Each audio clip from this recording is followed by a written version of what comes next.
토트넘의 유로파리그 우승 가능성이 점점 더 현실화가 되고 있는데 일단 4강전의 대진도 수월하게 잡혔습니다. 8강전에서 보데글림트와 라치오 두 팀 중에 한 팀이 토트넘을 만나는 거였는데 2차전에서 보데글림트가 엄청난 역전승을 거두면서 4강전에 올라왔어요. 이변이 일어났거든요. 물론 보데글림트는 유로파리그 플레이오프에서 트벤테, 그리고 16강에서 올림피아코스, 8강전에서 라치오, 본인들보다 스쿼드적인 측면에서 한 체급 높다고 평가받았던 팀들을 모두 꺾고 올라온 팀이기 때문에 무시하면 안 되지만, 당연히 토트넘 입장에서는 라치오와 보데글림트 둘 중에 어떤 팀을 만날 것이냐 라고 했을 때 아무리 보데글림트가 돌풍을 일으키면서 올라왔다 하더라도 라치오를 만나는 것이 토트넘 입장에서는 더 부담스러울 수밖에 없겠죠. 그리고 반대편을 보면 애초에 4강전에서 빌바오와 맨유가 만나요. 그런데 토트넘은 왼쪽에서 보데글림트를 만나기 때문에 대진표를 좀 생각을 해봤을 때도 전반적으로 토트넘이 좋은 대진표에 걸렸다 라고 봐야겠죠. 그러니까 이 프랑크푸르트전에 정말 수비 축구를 하면서 어떻게든 1대0 승리를 지켜낸 게 4강전에서 어쨌든 대진적으로도 행운이 따르고 있는 상황이거든요. 그리고 이 보데글림트가 라치오를 이기면서 올라오는 과정 자체가 되게 재밌습니다. 일단 보데글림트가 홈에서 라치오를 1차전에서 2대0으로 꺾었어요. 그리고 라치오 원정을 갔죠. 근데 라치오가 21분에 선제골, 그리고 경기가 끝나기 직전에 93분에 동점골을 넣었습니다. 그래서 라치오가 2차전에 2대0으로 앞서가면서 1차전, 2차전 합계 2대2 동점이 된 거예요. 아무래도 라치오가 훨씬 더 보데글림트보다는 강팀으로 평가를 받는데 라치오가 홈에서 이 경기 결과를 동점으로 만들면서 연장전으로 접어드는 순간 당연히 라치오가 유리할 수밖에 없는 상황이었습니다. 그리고 심지어 연장전을 시작하고 연장전 10분 만에 라치오가 세 번째 골을 넣으면서 앞서가요. 이 장면이 귀행두지가 측면을 돌파한 다음에 가운데 있는 디아에게 크로스, 디아가 가운데에서 올라오는 크로스를 머리에 맞추면서 득점이 나왔거든요. 그래서 라치오가 연장전 전반전에 득점을 하는 순간 아무래도 보데글림트보다 라치오가 올라갈 가능성이 훨씬 더 많아 보였습니다. 그런데 보데글림트가 정말 끈질기게 이 불리한 상황에서 동점골을 결국에 또 만들어내기 시작해요. 연장전 전반전이 끝나고 후반전 4분에 헤르멜손이 동점골을 넣죠. 크로스가 올라온 걸, 헤르멜슨이 굉장히 키가 큰 선수거든요. 뒤에 머무르고 있다가 크로스를 머리에 정확하게 맞추면서 득점을 만드는 데 성공을 합니다. 그래서 연장전 전반전에 본인들보다 훨씬 더 강팀인 라치오에게 역전을 당했는데 기어코 동점을 만들면서 승부차기로 넘어갑니다. 근데 승부차기도 정말 극적으로 승리를 하거든요. 일단 첫 번째 키커 하우게가 찼는데, 하우게는 AC 밀란에서도 뛰었던 보데글림트의 에이스라고 볼 수가 있거든요. 첫 번째 키커였는데 바로 실축을 합니다. 그리고 실축도 정말 어이없이 약간 가운데로 쏠리면서 힘도 없는 슈팅이었어요. 엄청 긴장을 했던 것 같은데, 그래서 페널티킥이 1번 키커부터 막힙니다. 그래서 사실 승부차기가 또 이렇게 1대0으로 끌려나가기 시작을 해요. 그런데 라치오의 두 번째 키커가 실축을 합니다. 라치오도 약간 좀 안 좋은 방향으로 슈팅을 하면서 구석으로 빨려 들어가는 슈팅도 아니고 슈팅의 스피드도 약했어요. 그래서 너무나 어이없이 선방에 막히거든요. 그리고 나서 동점이 됐는데, 동점이 된 이후에 바로 그 다음 키커, 세 번째 키커가 또다시 라치오는 실축을 합니다. 그래서 역전을 라치오가 당해요. 그리고 이 실축도 부담감이 좀 심했던 것 같아요. 실축이 어떤 실축이었냐면 아예 골대 바깥으로 아슬아슬하게 벗어나는 것도 아니고 크게 벗어나는 슈팅이 나옵니다. 그리고 이렇게 라치오 선수들이 약간 부담감을 느끼는 이유가, 오늘 보데글림트의 골키퍼였던 하이킨 골키퍼가 승부차기를 되게 잘 막더라고요. 그 두덱처럼 계속 왼쪽 오른쪽을 왔다 갔다 하다가 방향을 하나 선택해서 뛰는데 방향 선택을 승부차기 내내 모두 맞춥니다. 그래서 부담감이 심했던 건지 라치오가 두 번째 키커에 이어서 세 번째 키커까지 실패를 하거든요. 그리고 그 다음 키커, 네 번째 키커도 보데글림트 성공, 그리고 라치오도 성공이었어요. 그러면 3대2 상황에서 마지막 보데글림트의 5번 키커가 성공하면 그대로 끝나는 거였습니다. 그런데 보데글림트의 마지막 키커가 정말 말도 안 되게, 이것도 이제 긴장을 했겠죠. 긴장을 해서 그런지 아예 골대 위로 날려버려요. 그래서 승부차기도 0대0, 1대0, 1대1, 1대1, 1대2, 1대3, 2대3 그리고 또 실축을 보데글림트가 하면서 마지막 라치오의 키커가 성공을 시키면 동점이 되면서 다시 승부차기가 동점으로 되는 상황이었거든요. 그런데 너무나도 어이없이 라치오의 마지막 키커 카스테야노스가 이 슈팅을 가운데로 거의 찹니다. 그래서 너무나 이것도 어이없이 골키퍼에게 막혀요. 이것도 심지어 하이킹 골키퍼가 방향을 또 맞췄죠. 그래서 저 하이킹 골키퍼의 대활약, 승부차기도 라치오도 그렇고 보데글림트도 그렇고 서로 놓치는 이 상황에서 정말 역전의 역전을 승부차기에서도 거듭하면서 보데글림트가 올라왔거든요. 그래서 정말 이 아슬아슬한 승부 끝에 보데글림트가, 물론 보데글림트가 실력으로 올라온 것이기도 하지만 기본적으로 라치오가 올라오는 것보다는 당연히 보데글림트가 토트넘 입장에서는 수월하니까 보데글림트가 이렇게 극적으로 라치오를 누르고 올라온 것 자체가 토트넘 입장에서는 유로파리그 우승 확률이 아무래도 높아질 수밖에 없는 그런 요소가 됐습니다. 실제로 포스테코글루 감독도 이 경기 전에 인터뷰에서는 여러 기자들이 만약에 이 경기에서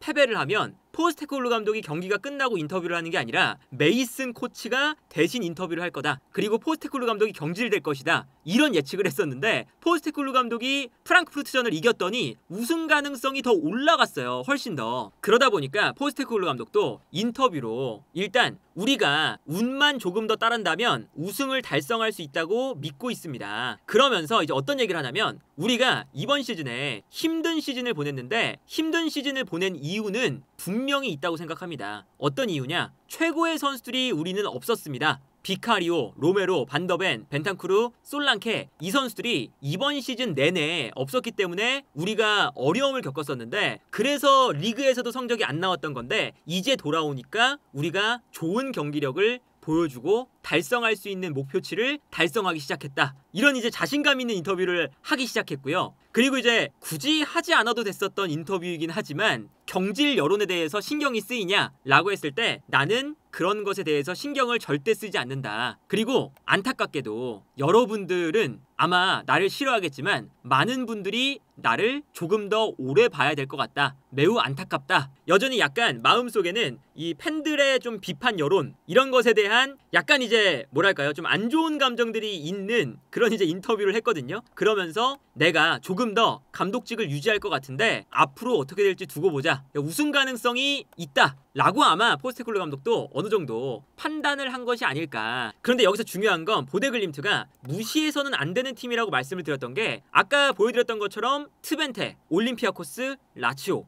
본인들보다 강한 팀들을 이기고 올라왔어요. 그리고 심지어 유로파리그 리그 페이지에서도 9위를 했습니다. 토너먼트 직행을 할 뻔한 승점이었어요. 레인저스랑 승점이 동률이었기 때문에 득실차로 갈려서 그렇지 보데글림트도 유로파리그 토너먼트에 플레이오프 없이 진출할 수 있는 좋은 성적을 거두고 올라온 팀이라는 거죠. 그리고 여기에 더해서 토트넘이 이 보데글림트를 만만하게 보면 안 되는 것이 이번 대진표가 이미 홈앤드어웨이가 정해진 상태로 경기를 하게 되는 거잖아요. 16강을 추첨할 때 이미 홈앤드어웨이를 정해놓고 추첨을 했죠. 그래서 이번에 한국 시간으로 5월 2일 토트넘이 홈에서 경기를 하고요. 5월 9일 토트넘이 원정에서 경기를 합니다. 그런데 보데글림트가 본인들의 홈에서 극강팀이라는 게 포인트예요. 보데글림트가 이번 시즌에 홈에서의 성적만 보여드리면 챔피언스리그 예선에서도 3승을 했습니다. 심지어 즈베즈다에게도 승리를 했어요. 그리고 유로파리그에서도 포르투에게 승리를 했고요.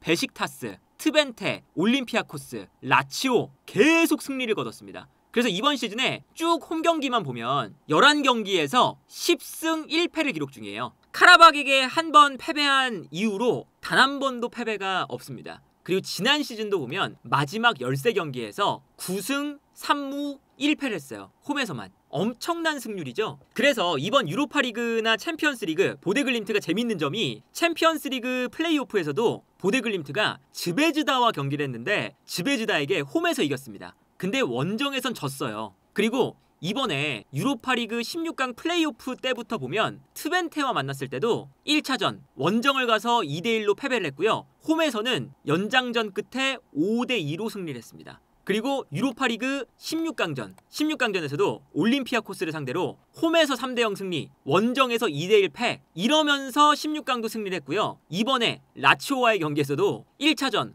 홈에서 2대0 승리, 2차전 원정에서 3대1 패. 홈 극강에 원정에서 약간 약한 팀이에요. 아무래도 노르웨이다 보니까 날씨도 보다 춥다고 알려져 있고요. 그래서 이 보데글림트가 속한 노르웨이 리그는 봄에서 시작해서 겨울에서 끝납니다. 그래서 아까 이번 시즌 기록이라고 보여드렸는데 이 이번 시즌이 보데글림트 입장에서는 리그만 보자면 작년 12월 2일에 지난 시즌이 끝났어요. 그리고 이번 시즌의 시작이 3월 31일, 얼마 되지 않았습니다. 이때부터 다시 노르웨이 리그가 1라운드부터 시작이 됐거든요. 그러니까 여기서 이제 포인트는 어떤 거냐, 이 팀 자체가 지금 토트넘 같은 경우는 물론 토트넘이 리그는 이제 포기를 하겠지만 시즌의 후반부기 때문에 약간 체력이 좀 떨어져 있는 상태입니다. 그런데 보데글림트는 시즌을 다시 준비해서 충분한 휴식기를 거친 다음에 3월부터 다시 경기를 하고 있는 거라서 체력적으로 토트넘보다 우위에 있을 수 있는 확률이 더 높겠죠. 그리고 여기에 더해서 원정길이 일단 노르웨이이기도 하지만 보데글림트의 홈구장이 매우 작아요. 일단은 관중수도 8,270명밖에 수용할 수 없고요. 여기에 더해서 어떤 게 있냐면 인조 잔디 구장입니다. 아무래도 이 잔디의 상황에 따라서 선수들의 경기력 차이가 아무래도 많이 나게 되잖아요. 우리가 이번에 국가대표팀 경기를 보면서도 그런 것들을 느꼈지만 인조 잔디 구장이기 때문에 보데글림트의 홈구장으로 가는 팀들이 본인들의 경기력을 100% 내기가 늘상 힘들거든요.